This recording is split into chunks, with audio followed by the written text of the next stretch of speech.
Good evening, I'm Dennis Ward. Welcome to APTN National News.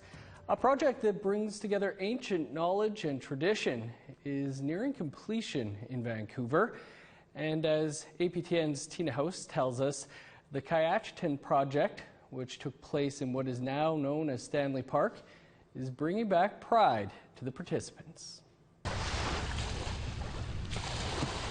As each paddle hits the water, these 10 artists are learning about the meaning of culture and unity. The APTN project, created by Full Circle First Nations Performance, teams artists with Squamish Nation elder Sapulak Bob Baker, who takes them on 4 different canoe journeys, each time teaching the group about place names, legends, and the history of the Squamish Nation. And with traditional protocols in place, including asking permission to come to shore, the artists are welcomed. As Hereditary Chief Ian Campbell explains, this is a very important location to his people. Kwai, one of our ancient villages of our Squamish, Musqueam, and Tsleil-Waututh families here in Vancouver.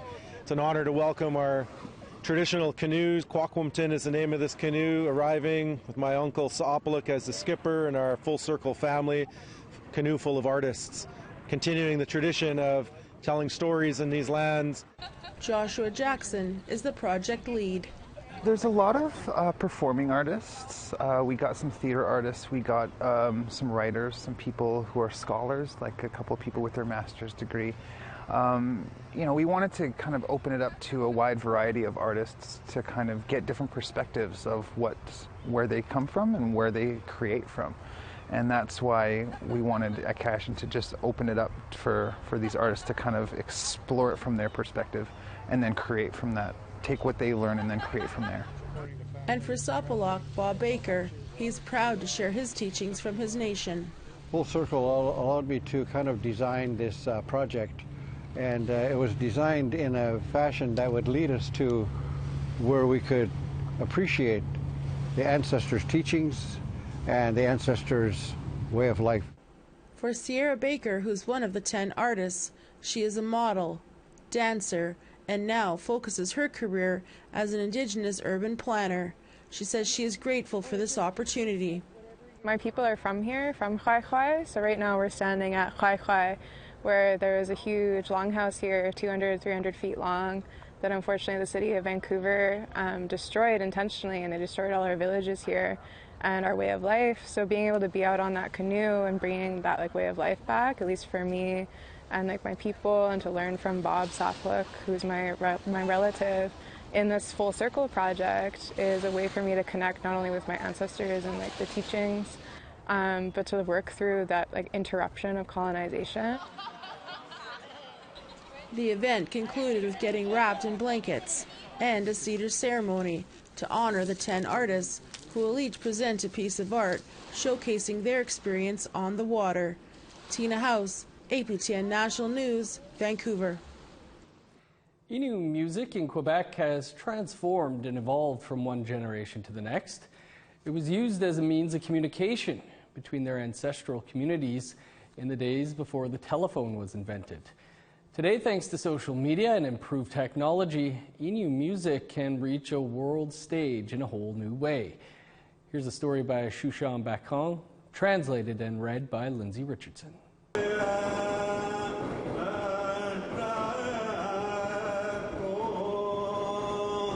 For generations, Innu singers have used the power of voice and vibration to communicate with their ancestors. Whether for hunting or for healing, it is still considered to be a sacred instrument.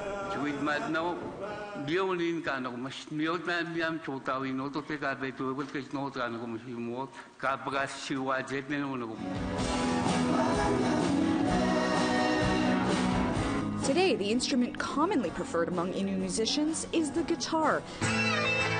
Philip Mackenzie, a singer-songwriter from Maniutanam, is considered to be a pioneer among contemporary Innu artists. His early songs exploring the rich culture targeted by the residential school system.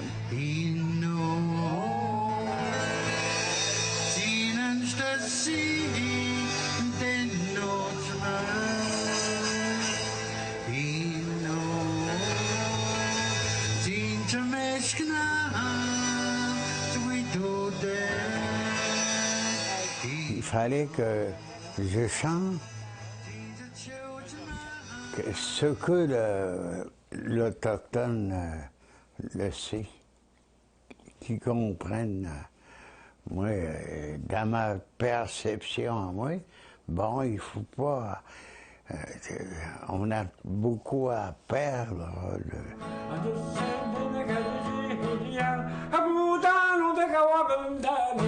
Emile Grégoire, a singer-songwriter from the nearby community of Ouachat, also started exploring music around the same time, writing hundreds of songs and financing the release of his own albums. Now 80 years old, Grégoire is still spry and passionate about music, but admits the early days weren't easy. On enregistre-tu? Moi non, on se cut. Prends ton char, puis attache le trailer, je te vois. Je vais marcher un côté du chemin, puis toi, tu vas marcher de l'autre côté, on ramasse les bouteilles. Québec, où je te dis? Mais oui, je te dis, au lac Saint-Jean.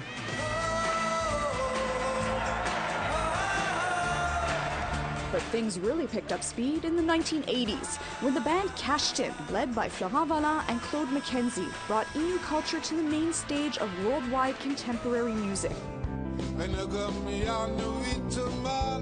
In 2021, Florent Vallant had his hand in the opening of the Makushan Music Studio, where several Innu artists have produced full albums of their own songs.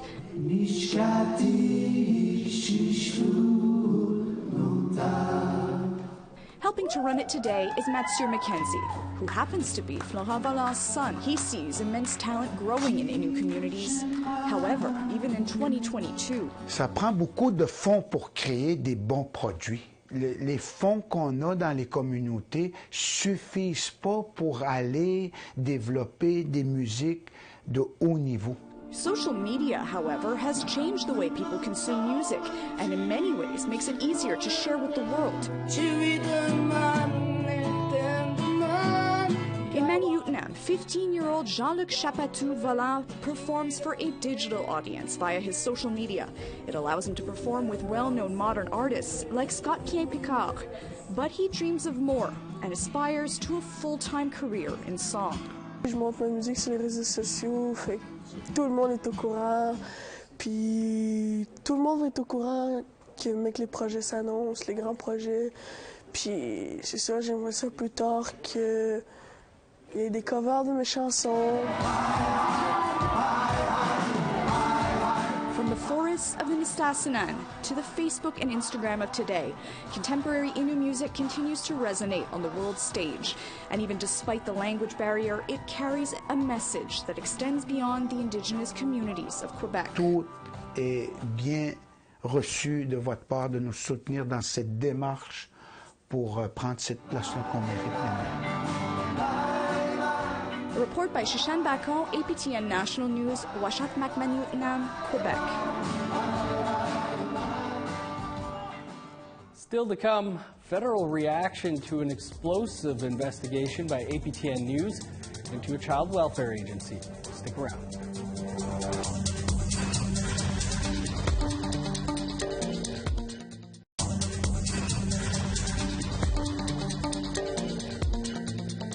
Welcome back. Reaction continues to pour in after APTN News reported on how a child welfare agency for First Nations children in Northern Ontario employed convicted sex offenders. Wachitawin Family Services is located in Fort Frances, about 350 kilometers west of Thunder Bay. Our story found that Wachitawin failed to do background checks on foster families, resulting in First Nations children being placed in the care of sexual abusers. We asked Indigenous Services Minister Patty Haidu about the Child Welfare Agency and its problems outside during a cabinet meeting earlier this week. Well, in general, this is what the purpose is behind the legislation to restore family and child services, to prevent those kinds of ongoing horror stories that we've heard throughout generations of children in care who have not been cared for properly. But yes, of course, that's concerning. And, you know, obviously the department will be doing its thorough investigation into those kinds of concerns. I'm always worried about children in care. I mean, listen, the best place is for a child to stay in community with family. That's not always possible. And Minister Haidu now says that an investigation will be done into Wachitowin, and a meeting with Ontario CFS officials will be held next week. You can check aptnnews.ca for our coverage of this troubled CFS agency. Still in northwestern Ontario, an oversight body has wrapped up its investigation into Thunder Bay's police service, and it recommends moving ahead with charges under the Police Services Act against the force's currently suspended police chief. In a press release, the Ontario Civilian Police Commission says it finds allegations of discreditable conduct and deceit against Sylvie Hoth to be substantiated. A hearing on the charges against the police chief is scheduled for February of 2023. The Commission also said misconduct allegations against suspended Deputy Police Chief Ryan Hughes are not substantiated. The press release also says the term of the Police Services Board Administrator, Malcolm Mercer, has now been extended until the end of March of next year. In a Digby, Nova Scotia provincial court, closing arguments were presented this past week, where 3 Mi'kmaq fishers are facing charges of illegal fishing. However, they say it's their treaty right to earn a moderate livelihood. Angel Moore has that story. Earlier in this courthouse, 3 fishermen of the Sabaganagati First Nation appeared in court. They have been charged for fishing lobster without tags, fishing over the food social ceremonial limit, and violating the Fisheries Act. Lawyer Mike McDonald represents the 3 men and says their harvest is a treaty right authorized by the band. All Aboriginal rights, according to the Supreme Court of Canada, is that they're communal rights. And so the authorization to fish came from the band. Both the fishery manager and former chief both stated that the band at the time that my clients were arrested, they were authorized the band to go out and fish for a moderate livelihood, and that's exactly what my clients were doing. The charges stem from almost 4 years ago, when James Nevin, Logan Piero Howe, and Leon Knockwood were harvesting lobster to earn a moderate livelihood. That's when officers from the Department of Fisheries and Oceans met them at the Sissebu Wharf in southwestern Nova Scotia. They shouldn't have charged us in the first place, and I think it's just a tactic to try to slow us down and, you know, discourage us. But I've continued to keep fishing ever since, you know, this charge happened, so it's not stopping me. Last month, Nevin fished under Sabaganagati's treaty fishery, harvesting lobster to earn a moderate livelihood, a right he says the court should recognize. I hope the judge makes the right decision to, you know, prove that we aren't guilty for what we did, because we're doing the same thing, like I said previously, and we're innocent. You know. Presiding Judge Timothy Laundrie has reserved his decision till next January. Angel Moore, APTN National News, Digby, Nova Scotia. Thanks, Angel. In the Northwest Territories, 98% of young people in government care are Indigenous. The territorial government says overrepresentation stems from colonization. But one mother fighting the system says it's more than that. APTN's Charlotte Moore Jacobs has that story. This Quechua mother of 4 loves cooking country foods for her family. Her kids also enjoy it, a sweet reprieve from food and foster care. We can't name anyone because of privacy reasons, but their story echoes the struggles other Indigenous families face when navigating the child welfare system. The mother has been dealing with Child and Family Services since she moved from the remote community of Wakwiti to Yellowknife. To have our children have better education level, more activities, but we struggled in our relationship. So after my daughter was born, we had our our ups and downs. We both started relapsing, and our children got apprehended in January 2022. Still, they never expected their kids could be at risk of mistreatment in foster care. So the medical reports that I got from February 12th, and this was the multiple bruises that I got from another doctor on July. The mother says twice she's brought her toddler to the hospital after discovering bruises on him after he'd been in foster care, according to a doctor's note from the child's doctor dated February 2022. Both parents speak their traditional language and struggle with English, especially when it comes to the legal system. It's stressful, you know, when you don't understand the system. There's some words they say that we don't understand, you know, like there's no advocate. They're not going to explain it to us. She has an advocate now, but says she's often pressured to sign documents without anyone representing her. This spring, the territorial government laid out proposed amendments to the Child and Family Services Act. It outlines that supports like counseling and parenting programs should be prioritized over apprehension, insofar as doing so is in the child's best interest. And the report includes 19 recommendations, some of which are specific to changes in the Child and Family Services Act. In addition to the reassessment of its proposed changes based on feedback from the public, the department will also be analyzing the recommendations made by the Standing Committee. A formal response to this report will be tabled in-house during the upcoming session of the Legislative Assembly. The daughters also want change. Can you go out and see friends? Are you guys allowed? No friends? But the other kids have friends. Do you get lonely at all? Mm-hmm. What do you do when you get lonely? Nothing. Because it's a very boring house. And just wants to be with her family. I like it when I see them because we eat breakfast and we play. We go outside, we take walks, we go to the park. For the mother, she feels it's her word against the system, and the system wins every time. I want to keep fighting for my children. I love my children and I want them home. But because of the system and what I was told was that a judge will not believe me because they have an affidavit in a commissioner of oath to sign this affidavit that they say that whatever they're saying is true. And I have no commissioner of oath. I don't have an affidavit. All I have. Charlotte Mort-Jacobs, APTN National News, Yellowknife. With winter fast approaching, a housing crisis in British Columbia is becoming a major concern. In Terrace, advocates set up a protest encampment calling for the city to designate an area for the homeless population. APTN's Lee Wilson reports. Last week, outreach workers and advocates raised awareness for those struggling with homelessness by setting up tents and spending the night at Terrace's City Hall.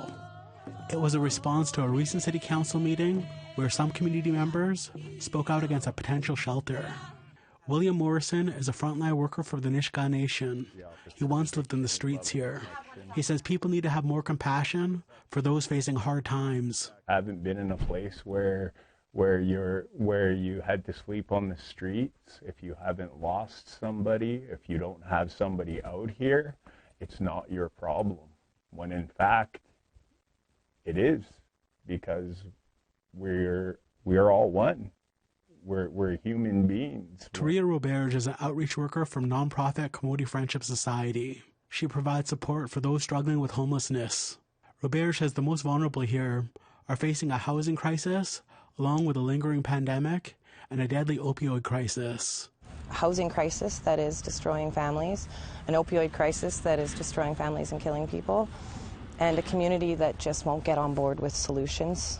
So a lot of people are suffering on so many points coming at them, attacking them. Last month, Statistics Canada data showed the province of BC had Canada's most unaffordable housing, with nearly a quarter of homes costing more than 30% of income. Terrace has a population of nearly 12,000 and a 2002 homeless count of 84. Robert says one of the things the city of Terrace can do is help designate an area for homeless to set up tents. Winter is coming. There is not enough housing. There is not enough shelter spaces. Our numbers are really high. People are looking to just set up a tent and create a home base, somewhere where they can lay their head at night and feel safe and not be moved along by a bylaw officer. And that's not against the bylaw officers. They're doing their job. But it's up to the city to designate an area for our individuals. We reached out to Terrace Mayor and Council for a comment, but did not receive a response before airtime. An election was held this weekend. Robert says spending the night last week in a tent at City Hall triggered her memories of once being homeless. She says that terrible feeling for one night makes her fight harder for change for those experiencing homelessness right now. It made me realize that I'm pretty damn privileged to have those just simply as memories and not living it right now. And it made me want to push harder. It made me want to help people more because they don't deserve to feel that way. That was only one night for me. And I can't imagine what people are feeling right now. Lee Wilson, APTN National News, Terrace. Still to come, a major honor for an Anishinaabe war hero. Stay with us.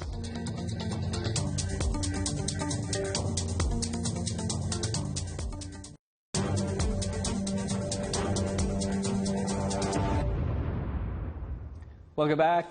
Canada Post has unveiled a new stamp honoring one of Canada's most decorated Indigenous war veterans.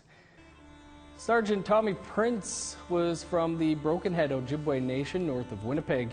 The Elkhorn Residential School survivor was awarded 11 medals for his service in World War II and the Korean War, including the Military Medal and the U.S. Silver Star. Prince was also an advocate for abolishing the Indian Act. The new stamps can be pre-ordered now and will be available for purchase at Canada Post kiosks on October 28th. Gordon Blue Sky is the chief of the Broken Head Ojibwe Nation. Sergeant Tommy enlisted in a time where he wasn't forced to enlist. He wasn't forced to be a part of the military action that was being taken overseas. He joined voluntarily, as many of our Aboriginal soldiers did then and still do today. I can only imagine what a person like Sergeant Tommy had to endure, carrying the traumatic, the PTSD that he already had from attending residential school. A nice honor. That's all the time we have for your APTN National News this weekend. For the latest news and much more, visit our website, aptnnews.ca. I'm Dennis Ward. Thanks for being with us. Enjoy the rest of your weekend.